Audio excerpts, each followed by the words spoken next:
All right, let's speak to Andreas Krieg now, who's Assistant Professor of Defence Studies at King's College London, from where he joins us. How definitive would you say, then, the battle for Hodeidah is? It is not very definite. I think it's been portrayed by the coalition, by the Saudi coalition, as a turning point in this war, as the most important battle in this three-year war. It is, in many ways, is a very important battle. The issue is, though, that they think that this is the most important lifeline for the Houthi rebellion in the north, and thinking that if you take this port, that the rebellion will die down. And I think the truth is far from it. I think it's very short-sighted to think that if eventually this city is taken, that the rebellion in the north will actually die down. The Houthis have shown time and again over the last almost 20 years that in the north they're able to operate in inaccessible terrain, somewhat cut off from any supplies.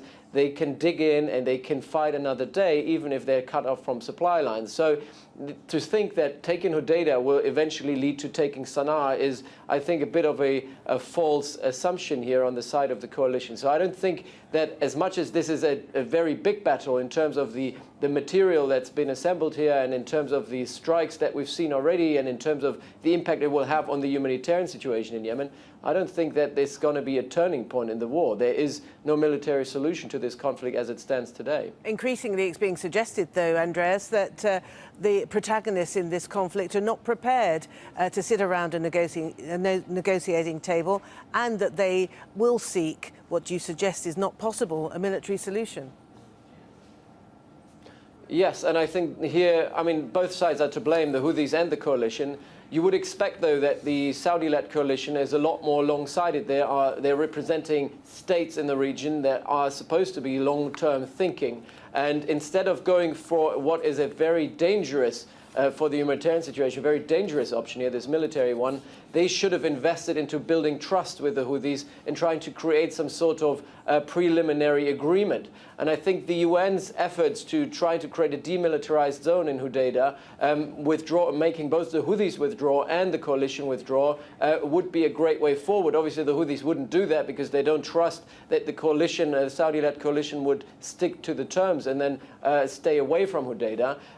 The issue is the international community has not done enough to pressure both sides to actually come to the negotiation table, and B, they haven't done enough to actually build trust between the two sides. I mean, we've seen the UN, who is a toothless tiger in many ways, putting pressure, but the issue is the Americans here. The Americans have a lot of leverage over the Saudis and the Emiratis, and they should have put a lot more pressure, A, saying don't go into this military campaign on Hodeidah because it's going to be a catastrophe and you're not going to win, and B, as putting a conditionality on it. If they do, the Americans should put pressure and say we withdraw aid, military aid, to the UAE and Saudi Arabia. But that hasn't happened. I mean, the warnings from the US government towards Saudi and the UAE not to go into Hodeidah were lukewarm at best, as it looks today, I don't think that what we've seen now is a red light. It's more of a yellow light, as they said, to go ahead, because the international community has turned a blind eye to what's going on in Yemen.